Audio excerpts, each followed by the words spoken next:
Buenas noches y bienvenidos a esta capilla de San Francisco, sede de la Hermandad de la Vera Cruz y Santo Entierro, o Vera Cruz o Santo Entierro como nos conocen a todos en Utrera. Una sede cofrade para un escritor que ha demostrado que es buen cofrade y que lo sabe hacer muy bien. Esta noche nos acompaña Álvaro Romero Bernal, que viene a presentarnos su libro El pan de Maús, editado por la Baja Andalucía, y que lleva el prólogo del gran periodista Antonio García Barbeito. No voy a entrar en detalles del autor porque para eso hay otras personas más cualificadas que yo para hacerlo. Solo deciros que es nacido en los palacios, pero que en su corazón lleva en un hueco Utrera, ha demostrado en su pregón de la gloria, en el trabajo con el aula de la experiencia, y que su libro, no les voy a decir que os animo a que lo leáis y que lo compréis porque como mínimo va a ser muy novedoso e interesante cómo aborda el tema de esos personajes, digamos entre comillas, desconocidos de los santos evangelios, una visión muy particular, respetuosa, pero digna de ser tenida en cuenta y leerlo. Yo solo daros las gracias por vuestra asistencia y no quiero ocuparos más tiempo, solo dejar la palabra a nuestro hermano, amante de la historia y buen conocedor y estudioso de la historia, y sobre todo un gran amigo, Antonio Cabrera, que presentará al autor. Después el autor nos explicará o nos presentará su obra y cerrará el acto pues la máxima autoridad cofrade que está hoy entre nosotros, que es Javier Aguilar, presidente del Consejo. Le cedo la palabra a Antonio. Buenas noches de nuevo y muchas gracias por vuestra asistencia.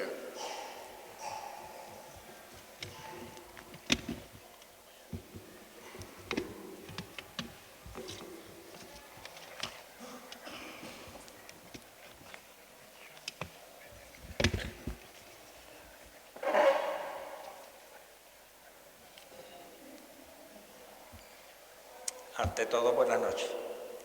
Señor presidente del Consejo, hermano mayor de la Santa Veracruz, mi querido Álvaro, autor del libro, señoras y señores, buenas noches a todos.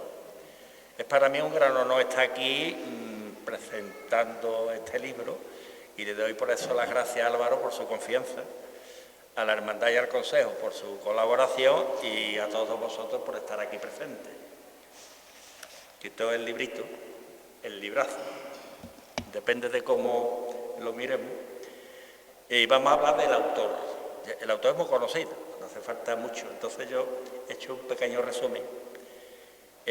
Porque este palaciego, pues resulta que el día 22 de este mes, que era sábado, el que utiliza mucho las redes sociales, pues escribió lo siguiente. Yo he hecho un pequeño resumen.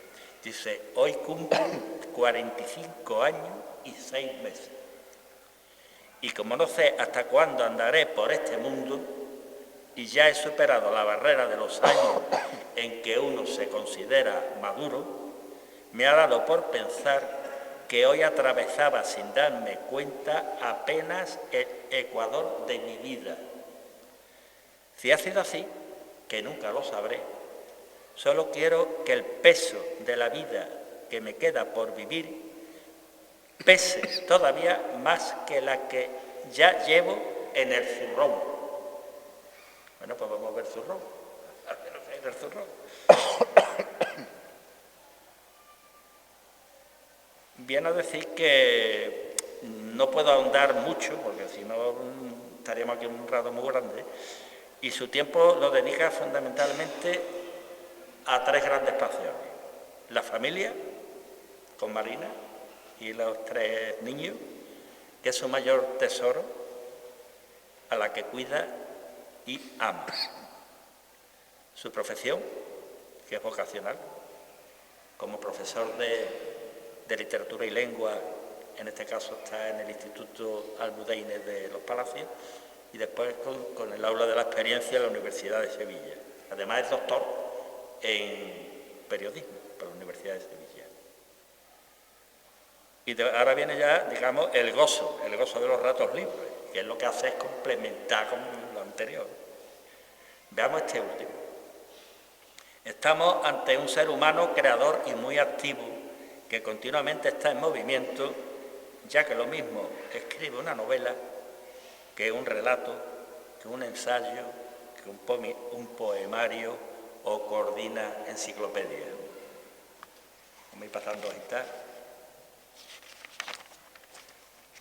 Igualmente se presta a dar un pregón, como el caso de la Gloria, ha mencionado José María, una conferencia llena de lirismo de los grandes poetas, o un acto en el que fusionan literatura y flamenco, u otro dedicado a la pasión en Cuaresma, como Los clavos de Cristo, que recientemente pues, se ha inaugurado, o se ha estrenado. Por lo tanto, igual de bien se desenvuelve como patriarca familiar que como profesor y periodista, o escribiendo en la intimidad con su fina y docta pluma, o disertando con su grave y autorizada voz andaluza delante del público. Dentro de un ratito pues lo vamos a ver porque se ha comprometido a que va a leer algo de su libro. En fin, que como vemos, el zurrón lo tiene bien lleno y sin embargo quiere más, ya que espera, según sus propias palabras, vamos a repetir lo que antes hemos leído, que el peso de la vida que me queda por vivir pese todavía más que la que ya llevo en el zurrón. Es decir, que es muy exigente consigo mismo. Ni que decir tiene que por su bien y por lo de todos nosotros que componemos la sociedad, le deseemos que ese maravilloso zurrón continúe llenándose muchos años. Dicho eso, vamos a entrar en el libro. Conocí a una persona, que ya no está en esta vida, que sin salir de Utrera, salvo una vez que fue a Sevilla para montarse en el trenecito de la Expo del 1929, hablaba de Panamá, de la India, del Japón o de la Conchinchina, como si hubiera estado allí. Gracias a su lectura de Julio Verne, de Blasco Ibáñez, de Agustín de Fossat, de La Esfera, maravillosamente asumida por su inteligencia y sus ganas de conocer el mundo. Era capaz de hablar con propiedad de muchos lugares. Pasados los años, en 2011, sentí la misma sensación cuando leí 33 lugares evangélicos de Belén a Emaús, de nuestro amigo Álvaro. Y seguidamente tuve la inmensa fortuna de visitar Tierra Santa. Andábamos por aquellos lugares, grupos, entre ellos también mi mujer, y muchos de ellos me eran familiares de esos lugares, seguramente por las enseñanzas que nos dieron los salesianos. Pero en mi caso, estoy seguro que contribuyó el sedimento, el pozo, que me había quedado de la lectura de dicho libro. Cuando lo comenté con él, lo que me sorprendió fue que me confesó que no había estado allí. Entendí entonces que en Álvaro están mezclados, entre otras muchas cualidades, su vocación periodística y de investigación, con la inteligencia tan cultivada que posee, que le hace ser dueño de una prosa primorosa capaz de plasmar casi todo lo que se le ocurre.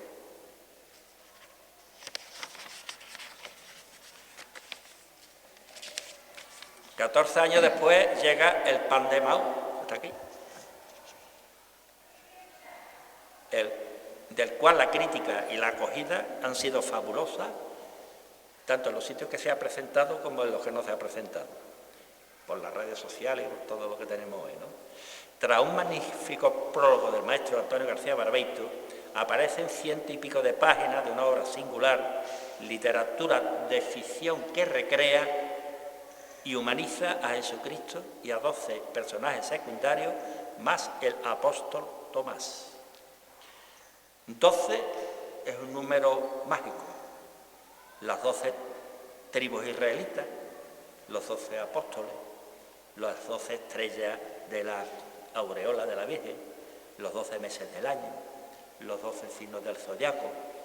Atento, los 12, así se conocía antiguamente, los 12 de las cofradías luterananas, porque antiguamente ese era el número de dirigentes que conformaba las juntas de gobierno, y 12 han sido los elegidos para contar estos relatos evangélicos que arrancan con el sugestivo título de El pan de Emaús. Precisamente comienza con Emaús, que fue la población donde haya terminado su narración del libro de 2011. Son 33 lugares, termina en Emaús, y ahora comienza con el título de Emaús. Algo tiene Emaús por ahí. Vaya a tener que ir a Emaús, ¿no?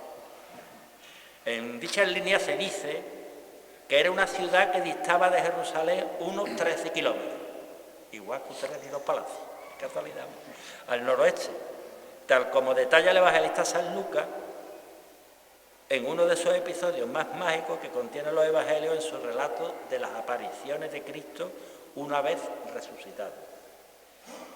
Bueno, la historia ya la conocemos, ¿no? En resumen, trata de dos seguidores de Jesús que al atardecer del glorioso día de la resurrección, en este caso sería domingo de resurrección, caminaba hacia su casa, resignado ante el fracaso de la crucifixión y muerte, cuando le sale al paso un desconocido que se une a ellos y participa en la conversación sin saber nada.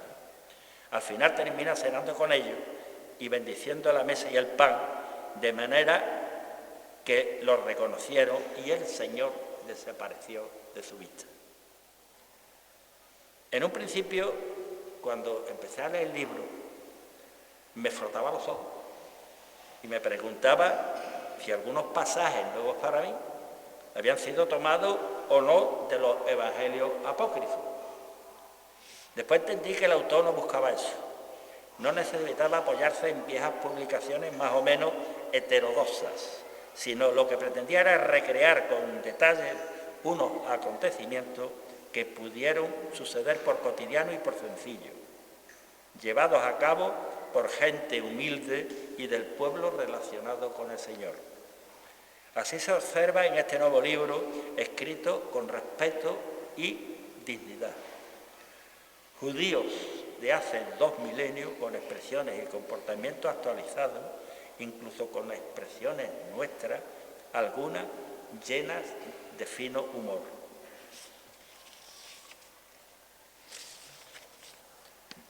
Por ello, te encuentras a Judas, que por lo visto era el contable, ahora era el contable del grupo, de los dineros, diciendo de Pedro que se creyó a pie juntilla, o sea, de don Pedro decía que se creyó a pie juntilla lo de la llave, y todo aquello a pesar de lo que avisaron que era para otras cosas. O a la primera vez, la cual se fue al desierto con una mecedora para ver a su hijo de lejos, y que afirmaba además que las madres tenemos ojos hasta en la nuca, pero no basta. Tiene otras frases que habla de la mujer de Herodes, que dice: aquella tiparraca había pedido la cabeza de mi hijo en una bandeja. O de Marta, que nos dice: pero amigo de verdad, poquito, y mi hermano fue uno de ellos. Y de José, del bueno de San José, el más bueno de todos los santos, se queja con aquello de que la gente, sin embargo, en vez de José le decía Pepe, e incluso el niño Jesús, alternaba entre Papa y Pepe. O con la suegra de Pedro, que no se cortó un pelo al decir: yo iba a seguir siendo la suegra del primer Papa, hasta que hoy me han tirado de la lengua para contarlo todo. Acabo con Tomás, el apóstol, que nos revela que él, en el episodio de meter sus dedos en las llagas del Señor, no había dicho ni mu, cuando yo ya me estaba acercando, y no para comprobar nada con mis propias manos, sino para abrazarlo. O sea que el libro es una inventiva extraordinaria, ofrece un inmenso ramillete de frases lapidarias que nos podría servir de epígrafes, de título, para todos los periódicos de un país durante un cierto tiempo. Una vez, dentro del libro, familiarizado con sus personajes y su ambiente, me dije, nada, a viajar otra vez, aunque sea interiormente, porque a Tierra Santa hay muchas personas que viajan exteriormente por sus lugares, en plan turístico, los cuales contemplan con los ojos de la cara, pero también los hay que sin dejar de disfrutar de sus bellezas, lo hacen interiormente con los ojos de la fe. Cuando llevaba algunos capítulos, Álvaro me preguntó, ¿cómo lo llevas? Y yo le contesté, ando muy apurado de tiempo. Y además creo que te dije, digo, es que hace falta leerlo con tranquilidad. Y dice, sí, porque hay cosas en momentos que es denso y tiene mucha reflexión. Así que ahora, en febrero, te dije que salgo de viaje con el incendio, me lo voy a leer. Así fue. Sentadito en el paseo marítimo de Roqueta, como si estuviera a orillas del mar de Galilea, fueron pasando uno a uno los 12 personajes elegidos.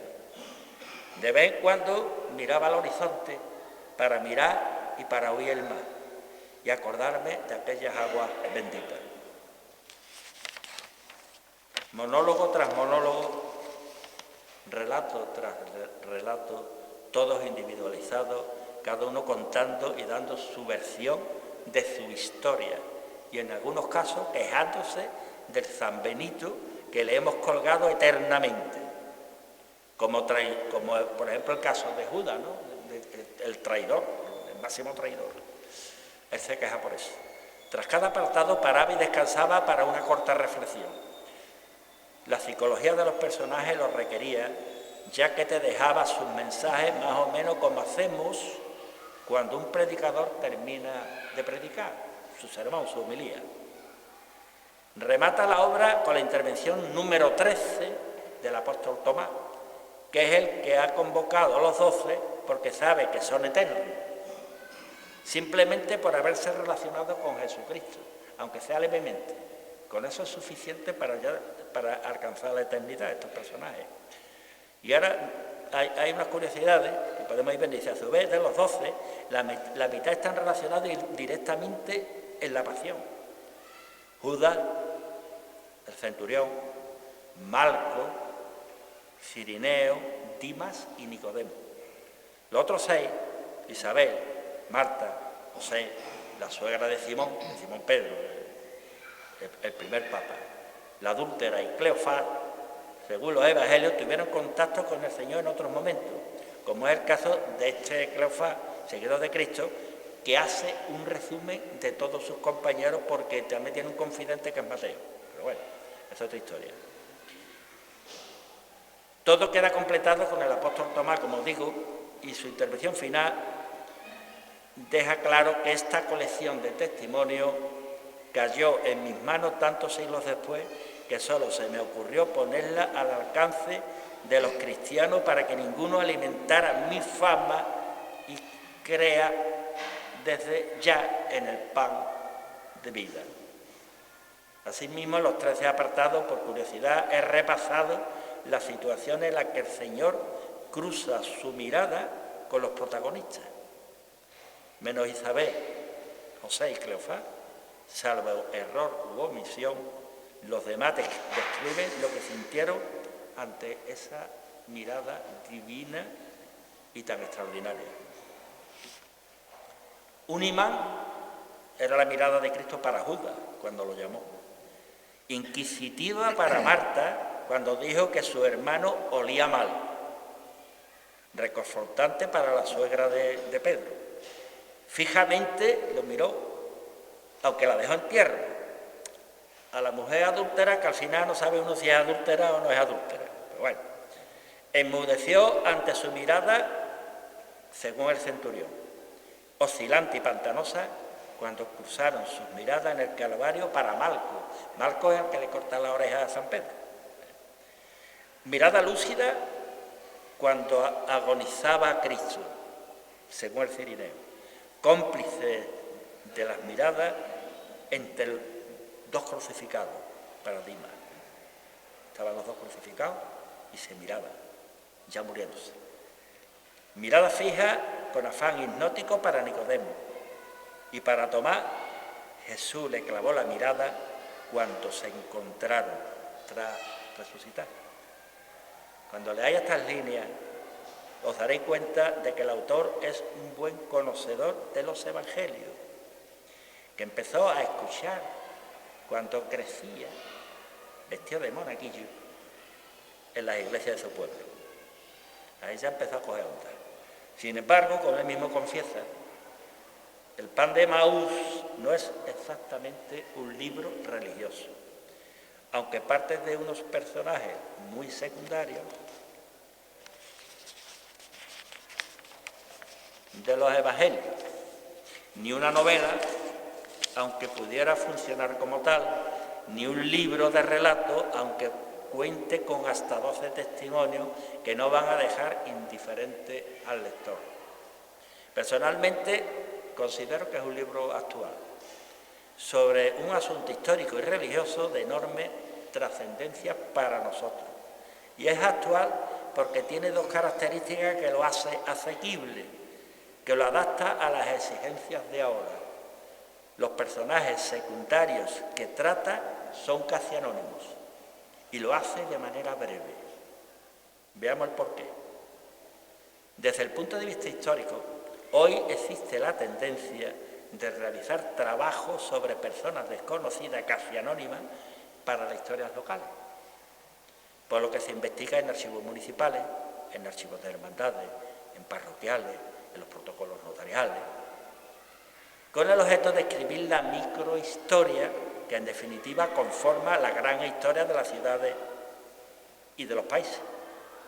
Y desde el punto de vista literario, seguramente influenciado por las prisas actuales y las tecnologías, se busca el relato corto que cuando se unen les pasa igual. Hace un conjunto mayor que se puede leer del tirón o poco a poco sin tan siquiera guardar el orden. Da lo mismo que empieces por el sexto que por el quinto, cada uno te va a contar su historia. Hay una unidad, pero puedes tú tranquilamente leer uno y el otro leerlo la semana que viene. Por otro lado, hay medios y personas que lo han definido como una novela típica que coloca en el centro de su argumento el pan compartido por 12 personajes. Otro que es una nueva y sorprendente obra. Otro que es un libro muy oportuno para leer en estos días cuaresmales, un libro que con seguridad no defraudará. Otro más que nos aclara que contiene dosis de realismo mágico y dramatismo andaluz. Y otro, se trata de un libro que invita a creyentes y no creyentes a reflexionar sobre el amor, el perdón y los misterios de la fe. Así podríamos continuar. Pero vamos a terminar estas afirmaciones con la del prologuista del libro, el señor Barbeito, que ha confesado que pocas veces he disfrutado con un libro tanto como leyendo El Pan de Emaús. Si al principio dije que desde las primeras palabras me atrapó una especie de hipnosis, confieso que fui incapaz de levantarme para hacer otra cosa hasta que terminé de leerlo. Y cuando salí de él, de este libro, tuve la sensación de haber regresado de un extraño y apasionante viaje astral. Buena carta de presentación, sí señor. Para terminar con mi intervención, diré que hemos entrado en la Cuaresma, que ha empezado con buen pie, con el agua salvadora que remedia buena parte de la sequía, como no puede ser de otra manera aquí en Utrera, estando por medio de nuestro poderoso protector, el Santísimo Cristo de Santiago. Los ensayos, los cultos, los traslados, el trajín que tenemos estos días y el libro. Y nos queda aún un buen trecho para la preparación espiritual y para vivir la Semana Santa. Entre otros queda el centenario, ¿no?, de la Virgen. Que ojalá esa Semana Santa sea esplendorosa Y te miro a ti, Javier, como nunca, porque va a ser rematada, si Dios lo quiere, por una extraordinaria manifestación de religiosidad popular, como es el Santo Entierro Magno. Que así sea, mucha suerte con el libro y muchas gracias.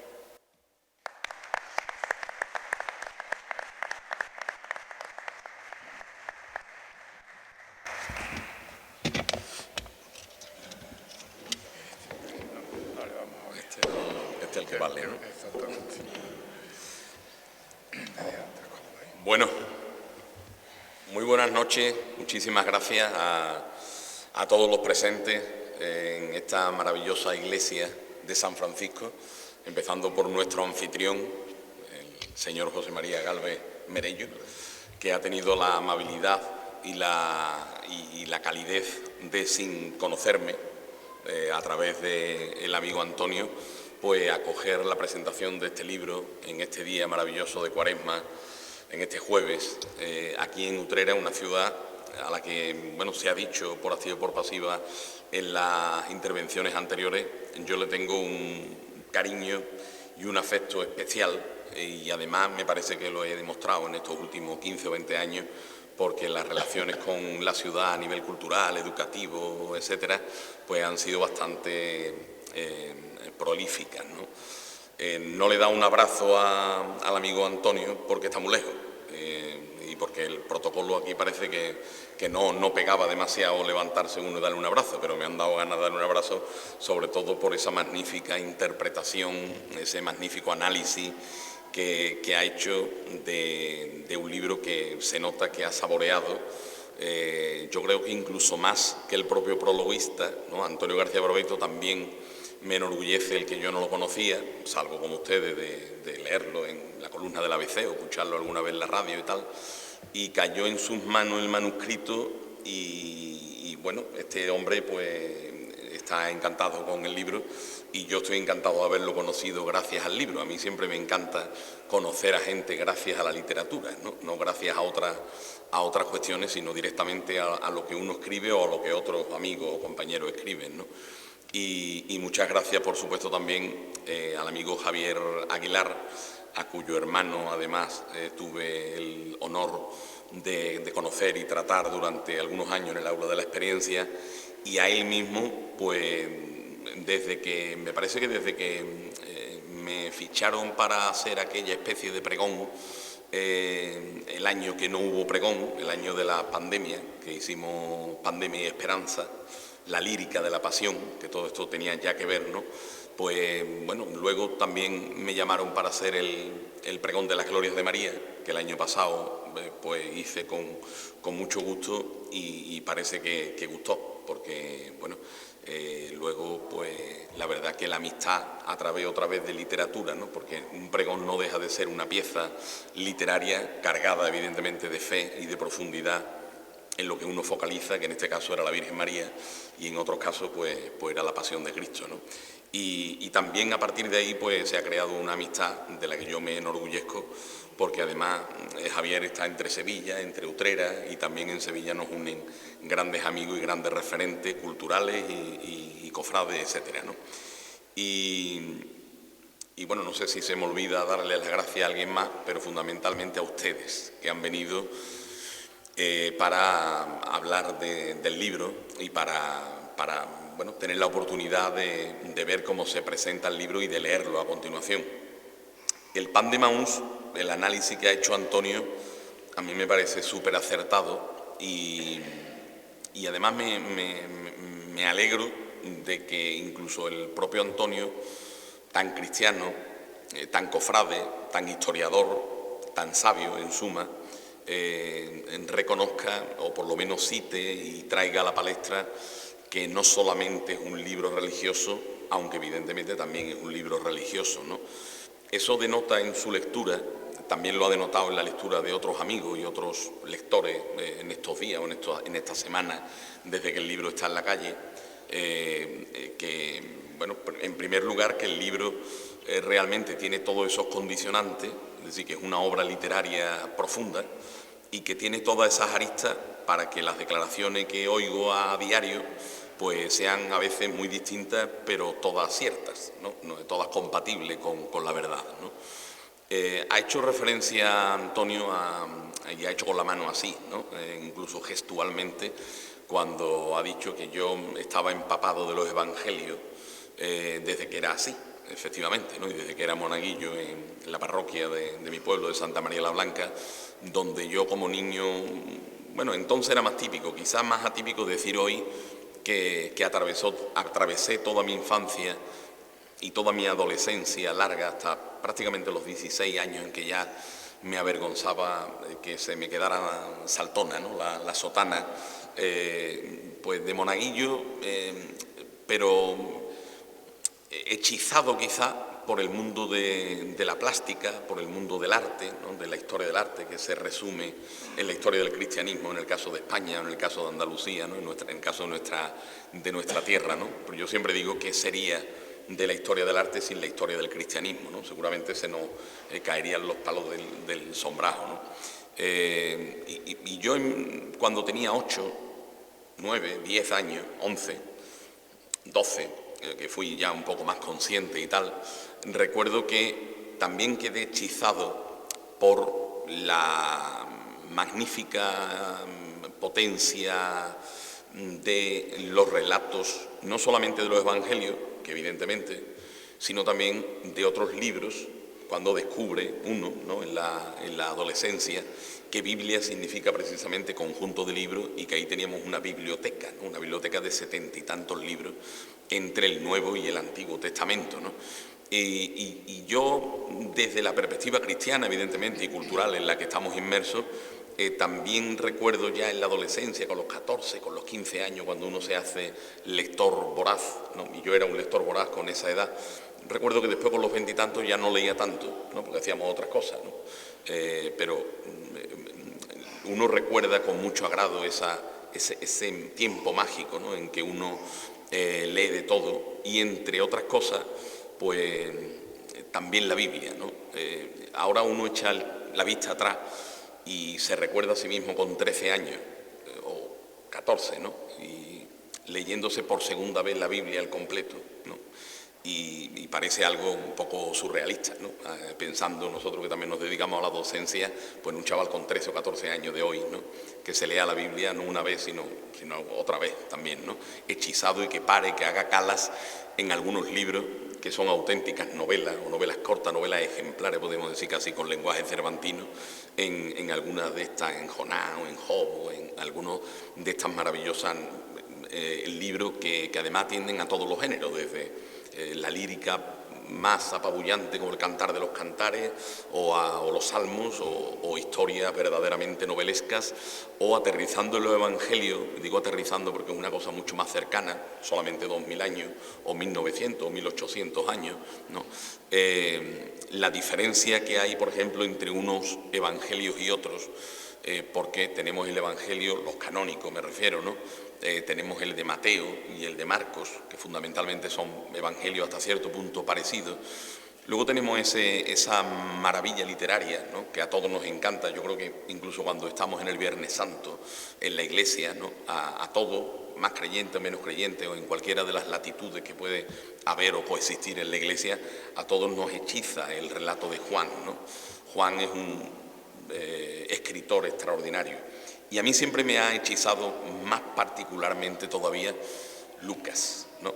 Lucas, que es el único cronista, ¿no? El único periodista de esto que ocurrió hace 2000 años, que es la fundación del cristianismo a través de ese personaje maravilloso, importantísimo, fundamental, que es Jesús de Nazaret. Lucas es un escritor, era médico también, ¿no? Y es un escritor que escribe para gente que no era de allí, sino que era de allá, ¿no? De muy lejos. Es decir, Judas escribe para los griegos, escribe para gente de más allá del Mediterráneo, está pensando en ser trascendente con algunos relatos que solamente lo cuenta él. Por ejemplo, el capítulo que ha referido tan bien y tan magistralmente Antonio, cuando se ha referido a los discípulos de Emaús, ¿no? Estos discípulos que iban pues como de aquí a los Palacios, ¿no? A 12 o 13 kilómetros, un poco con la cabeza agachada, resignados y defraudados porque, bueno, parecía que este hombre iba a salvar el mundo, nos iba a salvar a todos, y al final lo han crucificado como un malhechor y poco más, ¿no? Y cuando uno profundiza en las claves literarias de esa magia a la que somete Lucas ese instante, uno que después estudió literatura y que después pues, estudió una carrera y se hizo doctor y escribió libros, etcétera, ¿no? Descubre en un momento dado, ya con el tiempo, ¿no? Que muchas de las cosas que uno ha estudiado, por ejemplo el realismo mágico, ¿no? Coexiste de una manera magistral y de una manera mágica y profunda, precisamente en los evangelios casi en cualquiera, me atrevería a decir, ¿no? Especialmente en Lucas quizá, o en Juan, pero en cualquiera de los evangelios, en el momento en el que asistimos a algo tan grande como es, bueno, aquí en este contexto puedo decir con más rotundidad, ¿no? La salvación del mundo, algo tan trascendente, ¿no? Como la salvación del mundo, pero contado con una sencillez como Vargas Llosa o como Ernesto Sábato, García Márquez o Carlos Fuentes, ¿no? Algunos de los más conocidos y preciados escritores latinoamericanos, fundadores de eso que se llama el boom hispanoamericano y el realismo mágico, cuentan en sus novelas, es decir, como algo cotidiano, como algo doméstico, ¿no? Fijaros que el primer milagro, que parece una cosa extraordinaria y parece realmente mágico, ¿no? El primer milagro de Cristo, eso de las bodas de Caná, ¿no? Coexisten allí pues una boda de unos amigos en un pueblo de al lado, eso lo mismo como los Palacios y Utrera, ¿no? Su madre de por medio, ¿no? Es un chaval todavía, un adolescente grande, ¿no? Que cree que no ha llegado su hora, no se sabe qué hora tiene que llegar y necesita que la madre le dé un empujón, ¿no? Un empujoncito, oye, que no tienen vino, ¿no? Y realmente lo extraordinario es que Dios, que es lo más grande que podemos decir, ¿no? Incluso desde un punto de vista epistemológico, filosófico, ¿no? La superioridad de Dios se materializa, ¿no? Se corporeiza en un cuerpo de un tío, de un hombre, de una persona normal y corriente, de un nazareno, ¿no? De alguien de Nazaret, ¿no? Incluso se dice en algún momento en los evangelios, de Nazaret no puede venir nada bueno, ¿no? Como decimos muchas veces, un poco con cierta retranca, de un pueblo al pueblo vecino, ¿no? Por Olvera ni por la Vera, ¿no? Este tipo de cosas, ¿no? No, eso se suele decir muchas veces, ¿no? Y me imagino que con esa naturalidad, la Virgen, ¿no? Con su niño, que es un zagal, ¿no? Un zagalón, como decimos en los pueblos, va a la boda, lo empuja a que haga ya un milagro, y el milagro que hace es simplemente convertir el agua en vino, ¿no? Para dar la alegría, ¿no? Y para que aquello no se nos viniera abajo la fiesta de la boda, ¿no? Algo tan sencillo y tan mágico a la vez, porque es que resulta que después el vino es su propia sangre y el vino es lo que va a quedar para la Eucaristía, y el vino no es cualquier cosa sino algo importantísimo y trascendente incluso en la religión, en la gastronomía y en la magia que tiene luego a lo largo de los siglos, ¿no? La vid y el vino, ¿no? En la literatura española, yo soy profesor de literatura desde hace ya más de 20 años y antes pues he sido estudiante o estudioso también, ¿no? de la literatura. A mí la literatura española me cautivó en mis años de estudiante, de oposiciones y antes, ¿no? Por el carácter tan realista, ¿no? Tan tremendamente realista que tiene frente a otras literaturas quizás europeas o incluso de fuera de nuestro continente, ¿no? Digamos que si hay una literatura de la que maman el resto de las literaturas europeas de una manera esencial, ¿no? Es la literatura castellana, la literatura nuestra, la literatura española, partiendo de un momento esencial en esa historia, que es el momento en que la literatura se hace grande, grande de verdad. Claro, la literatura castellana no se hace grande de verdad ni siquiera con el sí campeador, ¿no? Que es un héroe, o ni siquiera con esas coplas de Jorge Manrique a su padre, o esos rimados de palacio, o esos cancioneros, ¿no? tan artificiosos, tan artificiales, con esos héroes tan perfectos, sino precisamente cuando todo el mundo tiene en la cabeza una novela o un relato esencial de alguien muy real que se llama Miguel, ¿no? Que se llama Miguel de Cervantes Saavedra. Ha terminado prácticamente ya su vida, su ciclo de aspiraciones, etcétera, y ha intentado escribir poesía, ha intentado escribir teatro, lo ha logrado en mayor o menor medida, ha perdido casi una mano en una guerra, lo han metido en la cárcel. Bueno, es un hombre prácticamente acabado y escribe su obra capital, que va a ser catapultada al resto del mundo y traducida al resto del mundo, además sin demasiado heroísmo por su parte como autor y sin demasiado heroísmo tampoco por parte del protagonista, porque el protagonista es el único que quizá tiene algo de fantasioso en su manera de proceder íntima por dentro, porque el resto es Ciudad Real, el resto es La Mancha, el resto es una sobrina, el resto es un ama de llave que está hasta el gorro de aguantar a este hombre que tiene ya una edad y que se va con un caballo y que manda al barbero a ver si lo trae para el pueblo y tal. Es decir, el resto es tan real, tan dolorosa y primorosa y mágicamente real, que muchas veces lo que nos hechiza es ese contraste entre alguien que de la literatura hace una maravilla, pero que vive en un mundo puro y real, ¿no?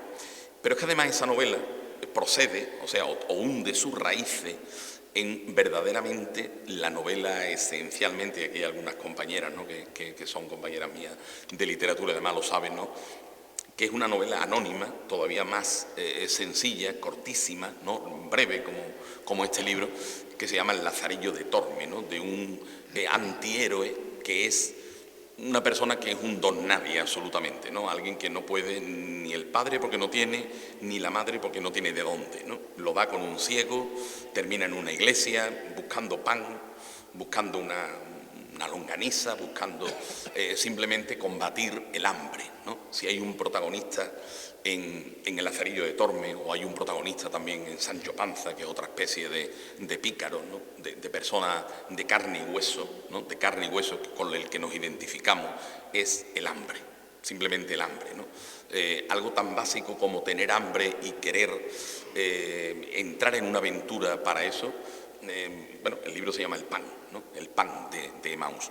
Entonces yo reconozco en estos personajes evangélicos, luego con toda esta amalgama que les estoy contando, literaria y vital, ¿no?, como lector fundamentalmente, más que como estudioso, como lector, disfrutón de todo esto, reconozco que los evangelios previamente, la Biblia previamente, todos esos personajes, ¿no?, de la Biblia, desde Abraham o desde Noé, ¿no?, el propio Noé, ¿no?, es otro personaje también de realismo mágico, ¿no?, eso que te diga Dios, oye, a un barco y mete ahí a todo el que tú creas que más o menos se porta, ¿no?, y una collera de animales, de conejos, de no sé qué, ¿no?, algo tan real, tan cotidiano, tan doméstico como el realismo mágico, ¿no?, y luego pues contar aquella tempestad, aquel diluvio tan exagerado, tan extraordinario, para volver otra vez a la realidad, una realidad recreada, ¿no?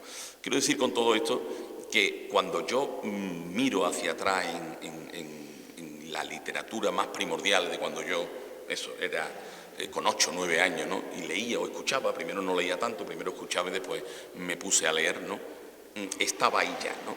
Con lo cual, yo creo que de ahí viene este libro que amalgama de alguna manera todas esas lecturas, toda esa reflexión de que la verdadera magia está en lo esencialmente sencillo, en lo cercano, ¿no?, en el reconocimiento de que a todos nos duele donde mismo, que somos muy iguales, incluso esos personajes que yo he focalizado, que son los últimos, ¿no? Decía Barbeito el otro día en el coche, me decía, oye, se me ha olvidado decir en el prólogo, incluso decir en una presentación que vino a los Palacios, mañana creo que va a estar en Marchena, dice, se me ha olvidado decir, porque eso es un titular, es que el libro son los extras del Evangelio, ¿no?, en lenguaje cinematográfico.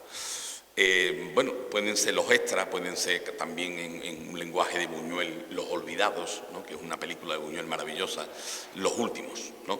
Hay una frase de Cristo que dice, los últimos serán los primeros, ¿no? Bueno, los últimos serán los primeros, pero en el Evangelio, en los relatos evangélicos, la suegra de Pedro pinta bien poco, ¿no? Aparece una vez solamente. La suegra de Pedro a mí me parece uno de los personajes más fascinantes del libro. porque aparece una vez que Cristo llega a Cafarnaún, ¿no?, que es un pueblecito de allí de Galilea, y llega a comer. Claro, esta cosa no se abunda mucho en el relato más solemne del narrador solemne del Evangelio, lo dice de refilón, ¿no? Llega, no dice que llega a comer.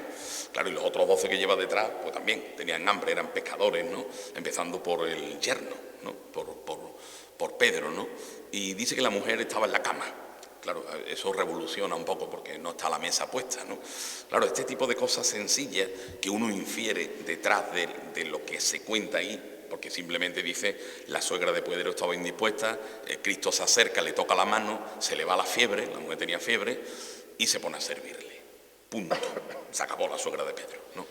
Claro, uno intuye que la mujer tenía fiebre por lo que fuera y que aquello pues requiere de cierta recomposición de lo que tenían para comer allí, aquel regimiento de 12 o más que serían, con el maestro Jesús, ¿no? Y que, bueno, la mujer cuando se pone a servirle, pues se le quita la fiebre, y entonces yo empiezo a indagar sobre esa realidad tan cotidiana de una mujer sencilla de pueblo, o de esa otra mujer, Isabel, ¿no?, prima de la Virgen María, que evidentemente con la edad que tiene se queda embarazada, ¿no? También Zacarías pasaría lo suyo, ¿no? Toda la vida pidiéndole a Dios la fertilidad de su mujer, y viene a quedarse embarazada cuando la mujer tiene, pues no sé la edad que tendría, pero demasiado como para que la gente se creyera, no solamente que se había quedado embarazada, sino que se había quedado embarazada de él, ¿no? Un poco lo mismo que le ocurre al santo Pepe, ¿no? A mí todo el mundo me llama Pepe, lo de San José vino después, ¿no?, que dice un poco el personaje, ¿no? Personaje con los que podemos tener una empatía mucho más que con los grandes personajes evangélicos, ¿no? Personajes tan cercanos, tan profundos, pero que en el Evangelio solamente se le dedica una frase, ¿no? Como ese Dimas que crucifican al lado de Cristo, ¿no?, que dice simplemente, Señor, acuérdate de mí cuando llegues a tu reino, ¿no? Todo este tipo de frases, esa mujer que está allí tragando tierra, ¿no?, ensangrentada, llena de polvo, de escupitajos y de pedradas, y que Cristo dice simplemente, ella ni siquiera habla, ¿no?, es un gesto, pero Cristo dice, el que no tenga pecado, que tire la primera piedra, ¿no? Y luego lo dice, oye, si nadie te ha condenado, no voy a ser yo el que te condene, vete en paz, ¿no? Claro, esos personajes a mí me hechizaron desde siempre, pero me hechizan, no sé en qué momento empieza esa semilla a germinar de alguna manera, ¿no? El otro día un compañero me preguntaba, oye, lo de la inspiración y este tipo de cosas, porque decía otro, la frase picasiana, ¿no? Si la inspiración llegue, que me coja pintando, ¿no?, que me coja sentado, ¿no? Aquí también tenemos a Arturo, que es pintor y lo sabe bien, ¿no? Yo no sé en qué momento llega esa inspiración, yo creo que es un cúmulo de capas, ¿no?, y capas, circunstancias vitales, hasta que en un momento dado te pones a pensar en ese personaje que dice, si te llamara Judas, como yo, ¿no?, verías cómo la gente te mira de reojo, ¿no? También uno piensa que hay mucha gente que, el otro día del año pasado o al anterior, teníamos un compañero que se llamaba Caín, ¿no? O he tenido incluso gente conocida que se llama Barrabás, o que se llama Adán, ¿no? Recuerdo cuando mi madre me decía, mira cómo viene hecho un Adán, ¿no? Y me cogía por aquí, dice, mira, vete para el baño que viene hecho un Adán, ¿no? Pero alguien que se llame Judas, eso ya me parece demasiado, ¿no? Eso ya me parece que no he encontrado a nadie que se llame Judas, ¿no? Entonces, entrar en esa interiorización de esos personajes, creértelos de veras y hacer un discurso, ¿no?, en primera persona, que por cierto algún periodista del ABC, no a Barbeito, a González Barba, ¿no?, que me entrevistaba el otro día, me decía, lo que más me llama la atención es el uso de la primera persona, que muchas veces es peligrosa, ¿no? Los escritores también somos muy dados a narrar en tercera persona, ¿no?, desde lejos, ¿no? También es muy mágico eso de la segunda persona, ¿no? Pero narrar en primera persona supone, en primer lugar, la interiorización y la empatía, ¿no? Eso que se echa tanto de menos en el mundo de hoy, ¿no? Lo de la empatía, ¿no? Parece un término que se ha puesto de moda, ¿no?, pero realmente es un término súper necesario y un término que, si lo pusiéramos más en práctica, evidentemente, pues no estaríamos en el mundo en el que estamos ni tendríamos las amenazas que tenemos en el telediario, ¿no? Entonces, toda esa empatía que evidentemente los cristianos, los creyentes, incluso los no cristianos, no hace falta ser cristiano para haber reconocido en Cristo, ¿no?, en Jesús de Nazareno, ese hijo del carpintero, ¿no?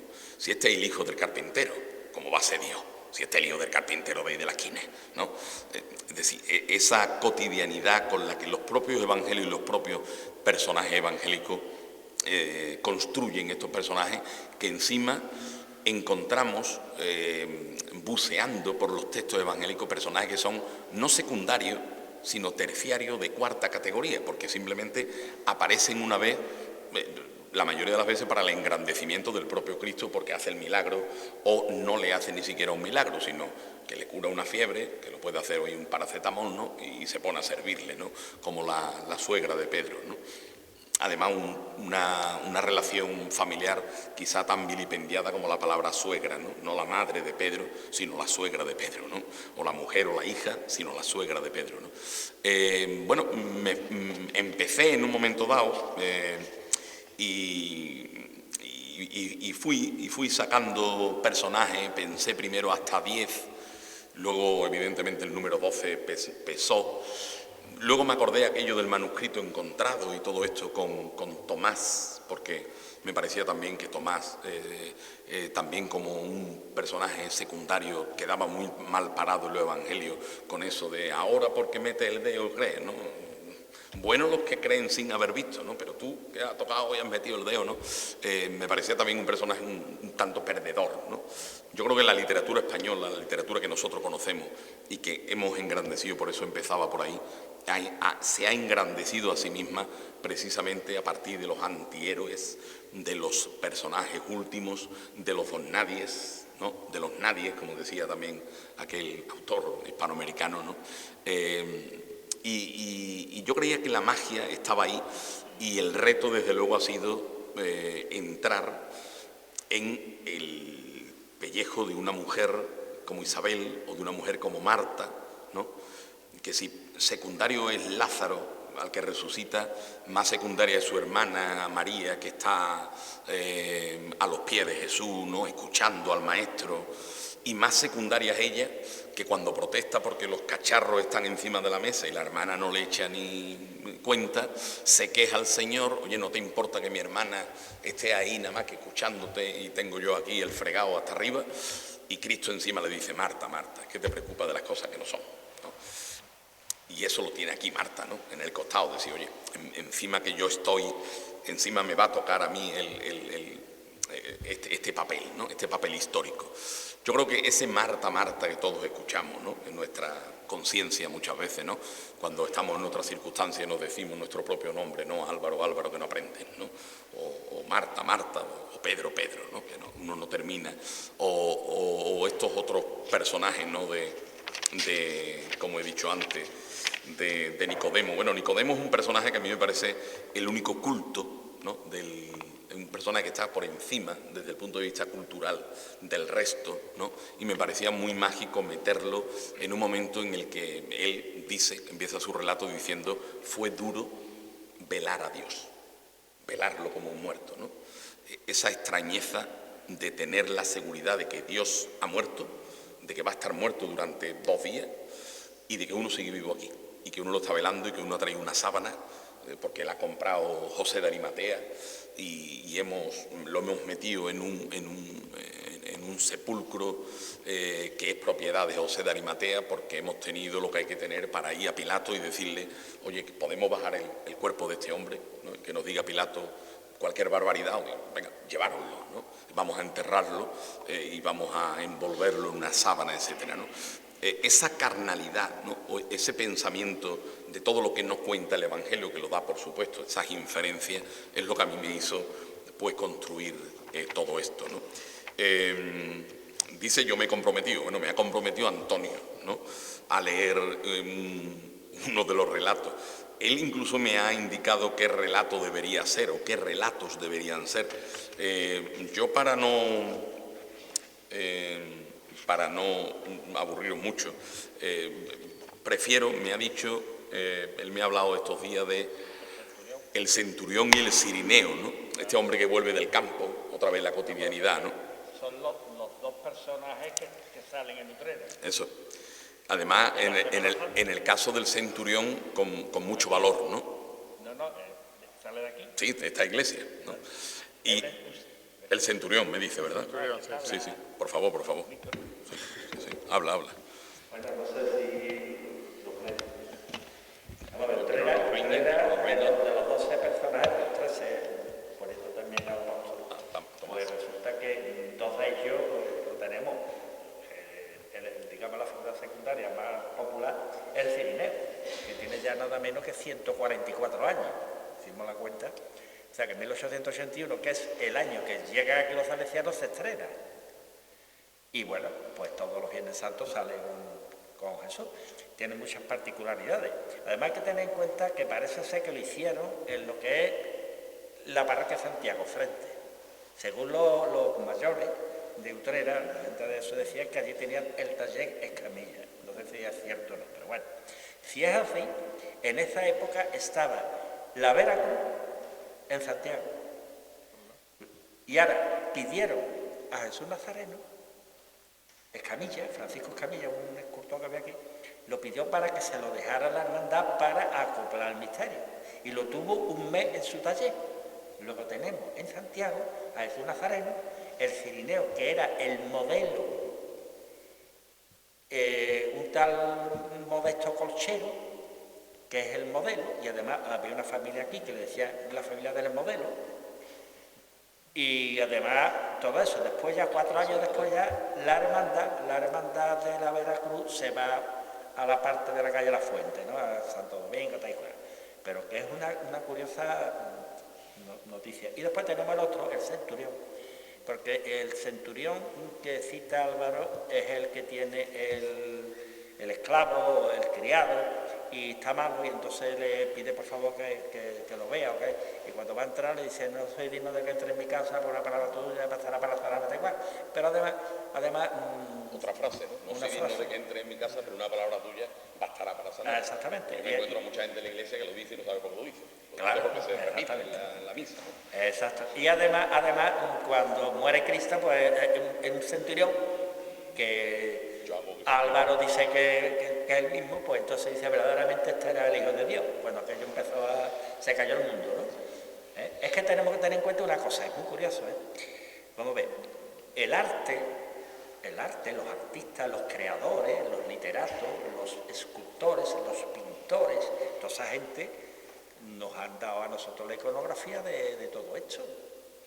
O sea, está todo en la cabeza, ¿no? Ha ido saliendo todo de lo mismo, ¿no? Incluso hay misterios que evangélicamente no están en ningún lado. Por ejemplo, la piedad. Por ejemplo, el Cristo de la humildad. O sea, que hay cosas que están absolutamente, digamos, pensadas por gente muy posteriores. Algo de eso ocurrió en este libro. De que cosas que pudieron haber ocurrido, pero que no está escrito en ningún lado. Es decir, se está recreando de una forma digna, pero se está recreando. Bueno, a lo que vamos, que el centurión, aquí tenemos un centurión que es bueno. ¿Por qué? Porque tiene la mano puesta así, diciéndole al zayo malo que no le pegue más al Señor. Entonces le digo, oye, pues ese centurión lo tenemos nosotros en el porta.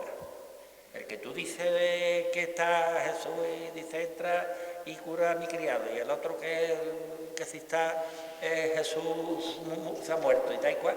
Entonces, bueno, tú, como tenemos poco tiempo, tú ya ves lo que es esto, pues tenemos dos personajes importantes. Y vamos a poner imagen de los dos. Y vamos a poner una música de fondo. Al final la técnica nos ha fallado, o mejor dicho, hemos fallado nosotros porque no dominamos la técnica. Pero bueno, en una lectura lo importante es la palabra, claro, ¿no? Bueno, casi lo iba a someter a escrutinio. Voy a leer el centurión o Simón de Cirene. ¿Cuál preferís? Un poquito de cada. Yo prefiero leer uno entero. Allá,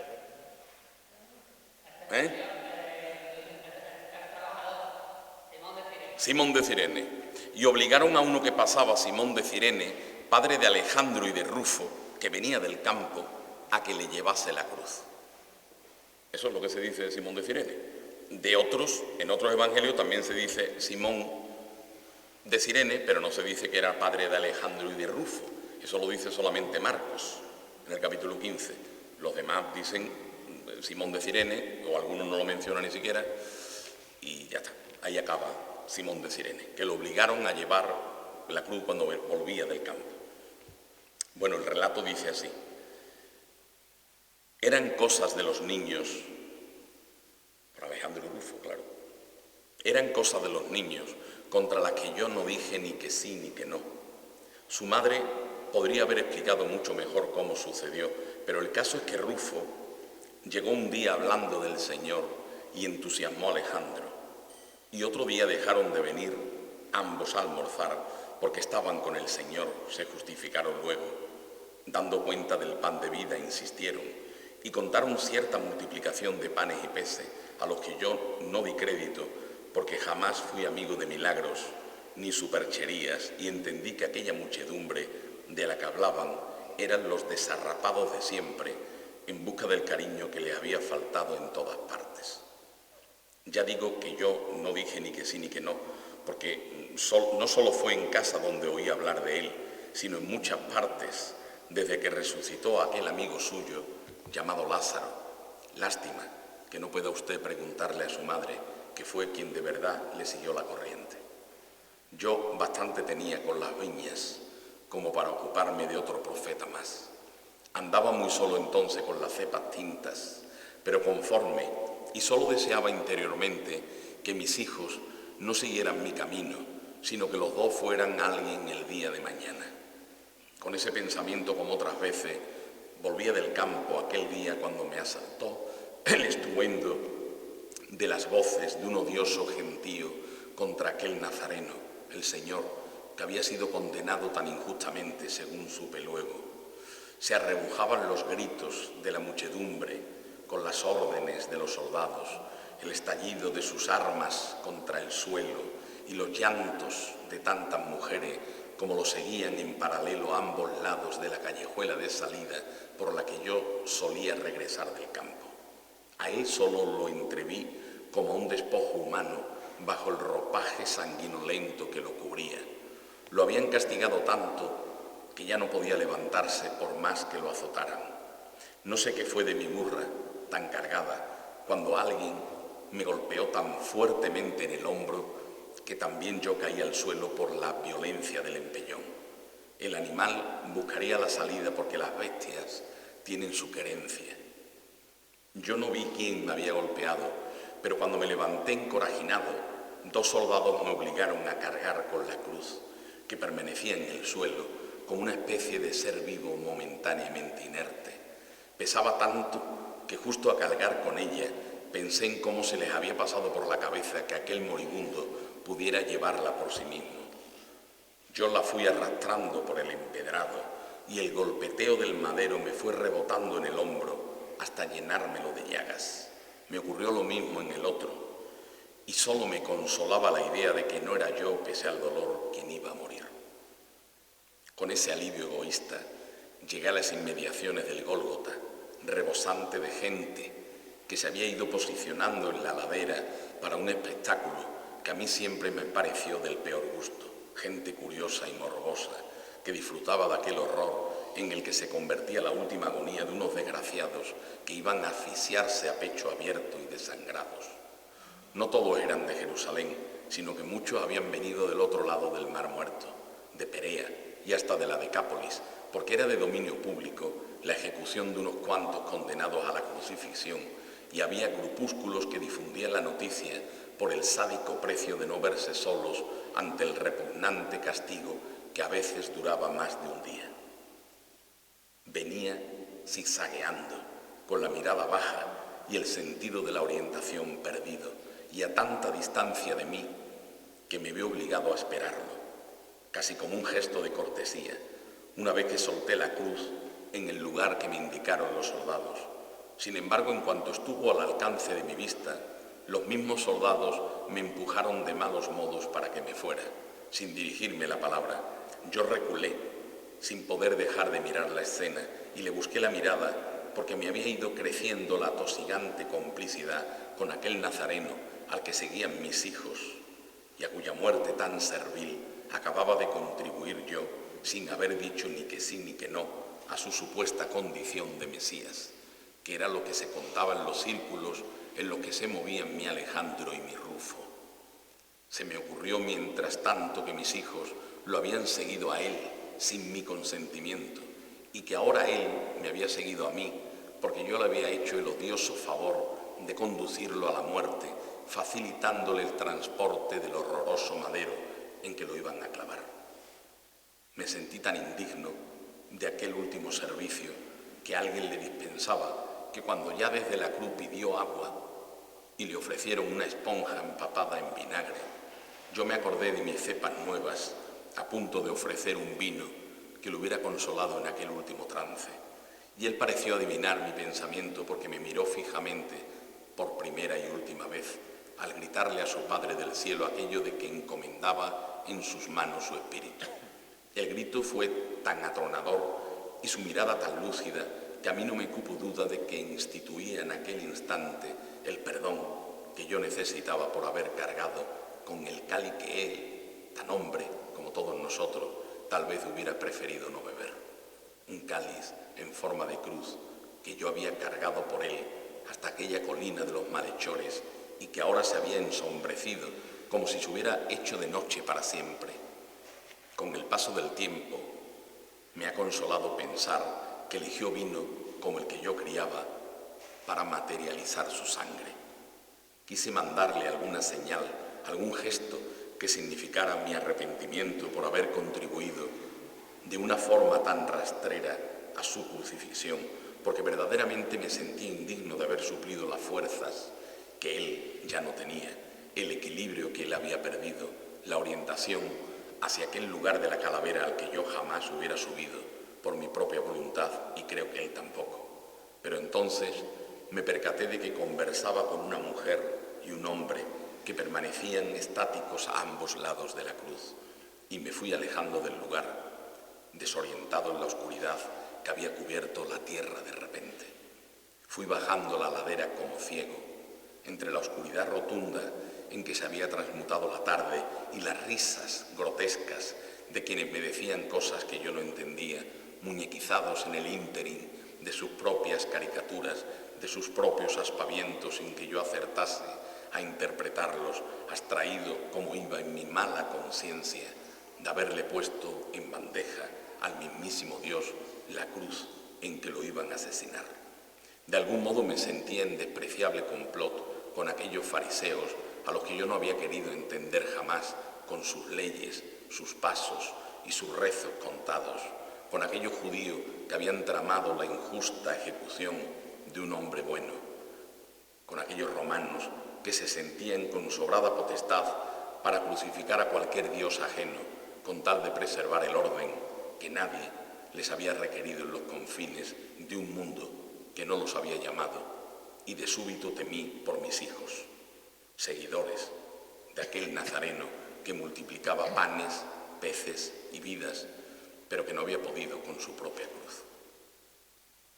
Aquella incertidumbre por quienes eran sangre de mi sangre se me volvió otra cruz invisible, más pesada aún que la que había cargado colina arriba, y fue entonces, obsesionado como iba con regresar a mi hogar, cuando topé con mi burra, cargada de racimos y flanqueada por mis propios hijos, ya convencidos de su misión. ¿A dónde vais?, le pregunté, temeroso de que se dispusieran a subir al Gólgota. A Cirene, contestaron ellos. Queremos empezar por el principio y allí celebraremos la segunda Eucaristía con este vino nuevo, consagrado en su honor y en el tuyo. El pan nos lo ha dado él. No tuve ánimos para contradecirles y aún hoy espero el regreso de mi burra para volver al campo. De mis hijos me preocupo menos porque me consta que siguen con él.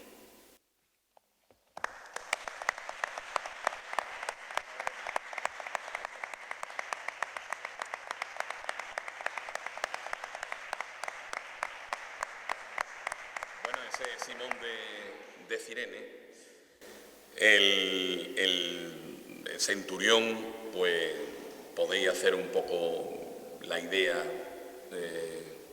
de cómo funciona. Es un relato quizá un poco más breve, ¿no?, que este de Simón de Cirene, pero en la misma filosofía de un señor que no es de allí, que es romano, bueno, que viene de otra latitud, que quizá, digo yo, se casa con una judía, porque los judíos lo apreciaban. De hecho, uno de los evangelistas dicen que se habían acercado un grupo de judíos a pedirle, por parte del centurión, que le sanara a un criado que era como un hermano suyo, a un esclavo, a un criado. Seguramente este centurión, que tenía poder, que tenía mando de lo que era del imperio, no se habría metido mucho contra sus sinagogas o contra sus prácticas, etcétera. Seguramente, digo yo, también había recalado en aquel rincón del mundo, ¿no?, en la Palestina de entonces, y su vida, de manera que cuando llega ese momento en que Cristo le dice que va a su casa, bien porque, según un evangelista, él le pide que le cure al criado, que estaba moribundo, o bien porque los judíos, en complicidad con él, le piden al maestro que cure al criado. El caso es que él le dice en un momento dado a Jesús bueno, le dice a Jesús a él: voy a tu casa y lo curo, ¿no? Y entonces él le dice: oye, yo entiendo que tú eres judío como esta gente, y los judíos no querían entrar en casa de los romanos, era una bajeza, ¿no? Y entonces él mismo le dice: yo no soy digno de que entres en mi casa, basta con que lo digas ahora mismo para que cure. Y claro, Cristo alucina, ¿no? Que Cristo dice: oye, no he visto en mi pueblo, entre mi gente, una fe como la de este señor, que cree que por decir yo que su criado se cure, con una palabra mía basta para que se sane, ¿no? Entonces, en ese momento es cuando arranca verdaderamente el relato. Le voy a leer solamente el final, ¿no? No le engaño, no me sentí digno de que el maestro tuviera que desatender, empezado por el medio del relato. No me sentí digno de que el maestro tuviera que desatender sus enseñanzas para defender aquel prosaísmo de mi problema particular. Quise explicárselo así, pero su mirada me enmudeció. Tenía usted que haber sentido aquellos ojos sobre su entera persona. No miraba una parte de la persona, sino a la persona por completo. No sé ahora mismo muy bien cómo explicarlo, pero confío en que me entienda. Era como si lo desnudase en una décima de segundo, como si con una sola mirada tomara nota ya del pensamiento más recóndito que ni siquiera usted fuera consciente de albergar. Ahora, tanto tiempo después, pienso en la terrible soberbia que empujó al ridículo a don Poncio en aquella conversación para la historia, ya sabe, la que ambos mantuvieron antes de que él saliera coronado de espinas al enlosado, sin que el gobernador romano fuera consciente de su nula influencia en nada de lo que ocurriría. En aquel instante yo temblé, pero él me invitó a que me acercara con la mayor ternura con que me han tratado en mi vida. Avancé con cierta confianza, aun sintiéndome el objeto de todas las miradas en medio de aquel tremendo silencio. Tuvo que ser él mismo quien puso las palabras precisas en mi boca. Señor, le dije, yo no soy digno de que entres en mi casa, pero una palabra tuya bastará para sanarle. Lo dije tan de corrido, tan como al dictado, que justo al terminar me di cuenta de que ni siquiera le había indicado a quién me refería. También me dolió la posibilidad de que pensara que yo me negaba a que entrara en mi casa, pero era más bien al revés. Había pensado que cualquier judío, y más sin conocerme, solo con aquella pinta de romano de la que yo no podía desprenderme, no hubiera considerado demasiado puro entrar en mi casa. Se lo dije por pura empatía, por pura solidaridad, por pura humildad, y creo que él me entendió sobradamente. Le advertí la sonrisa al girarse sobre la muchedumbre, atenta. Yo tuve entonces el pálpito de que Flavio el criado, iba a salvarse, y creo que por eso sonreí también, que en todo Israel no había encontrado una fe como la mía, dijo. y me extendió un trozo de pan del que comían para compartirlo conmigo. Yo lo tomé y me atreví a interrumpirlo tímidamente, solo para tratar de quitarme importancia. Yo también tengo soldados bajo mi mando, le advertí, y cuando le digo a uno que vaya, va, y cuando le digo a otro que venga, viene, y si le digo a mi siervo que haga esto, lo hace. El silencio se extendió entonces por entre todos como durante un tiempo divino, es decir, no medible según nuestros parámetros. Quise insistirle en que comprendía que él tenía autoridad suficiente para hacer que Flavio sanase solamente con que lo dijera, solamente con que lo pensase, con que lo deseara desde aquel momento. Y justo entonces irrumpieron allí mismo unos vecinos con la inesperada nueva de que Flavio se había levantado como si tal cosa, que había discurrido con la diligencia de siempre y que había preguntado por mí. Creo que nunca me perdonaré haberlo abandonado allí sin darle las gracias, llevado en volanda sobre la algaraza de que Flavio tenía otra oportunidad más sobre la tierra. En efecto, estaba sano, sonriente, conversador, como ni siquiera yo lo recordaba en los últimos tiempos. Por supuesto que él no supo nunca a qué se debió su recuperación.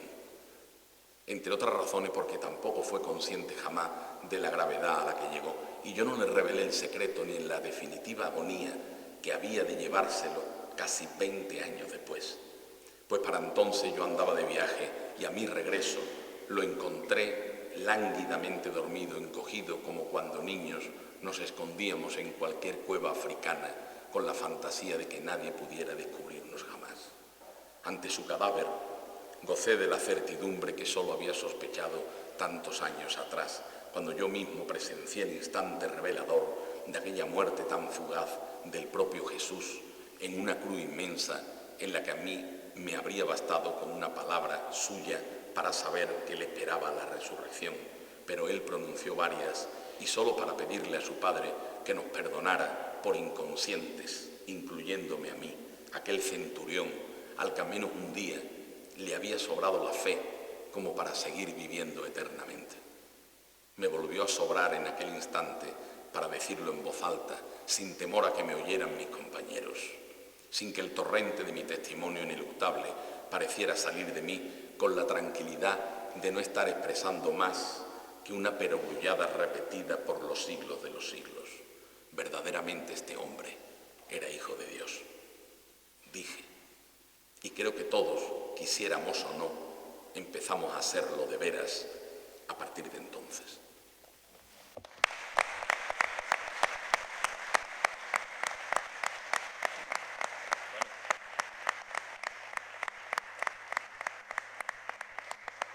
Muchas gracias. Mi intención ha sido animaros a la lectura y creo que es el momento de que el presidente del Consejo de Hermandades, el amigo Javier, cierre siempre que no haya preguntas, claro, pues ya veo ahí una mano levantada.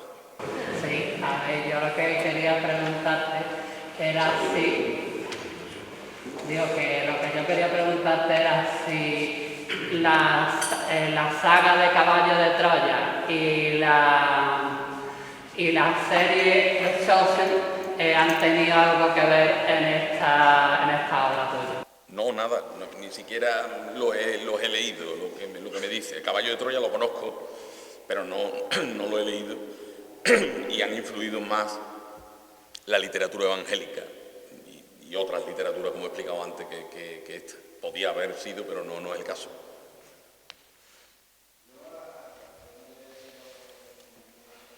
Vamos, yo tenía prisa para que cerrara porque pensaba que estábamos aquí ya deseando irnos y no quería yo eso, pero no digo por ustedes, yo estoy a gustísimo, o sea que...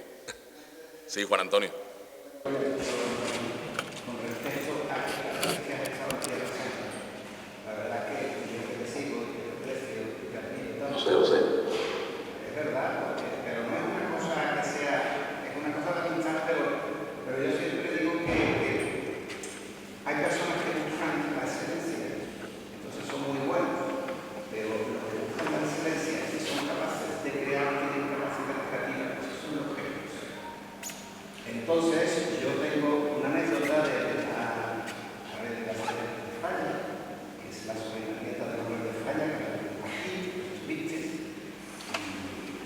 estaba avanzando, se acerca a mí y dice, Juan Antonio, mira que he escuchado biografías de mi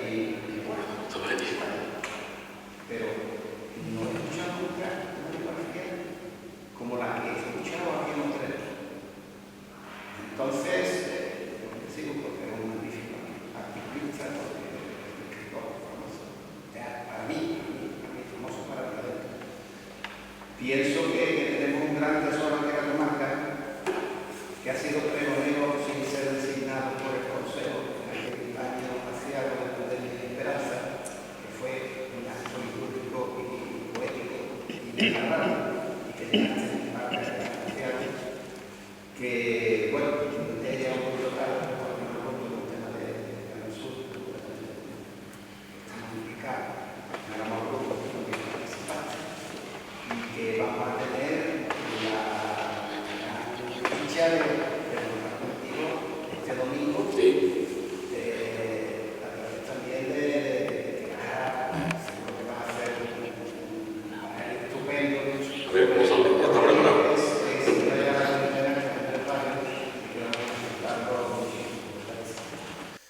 Muchas gracias, Juan Antonio, sabe que el aprecio es mutuo y bueno, lo de Andrés Barrio va a salir bien, porque está Andrés Barrio y va a tocar maravillosamente bien, al margen de lo que yo diga, que algo diré. Muchas gracias, Juan Antonio. Bueno, ya puesto, no sé si hay más preguntas. María, te he visto muy atenta durante todo el transcurso de la presentación, que os agradezco enormemente. Pero a mí contigo me pasa una cosa, tú eres más joven que yo. Sin embargo, a mí me pasa una cosa contigo que a veces cuando te oigo me acuerdo de tu padre. Porque mi padre me gustaba, ¿sabes?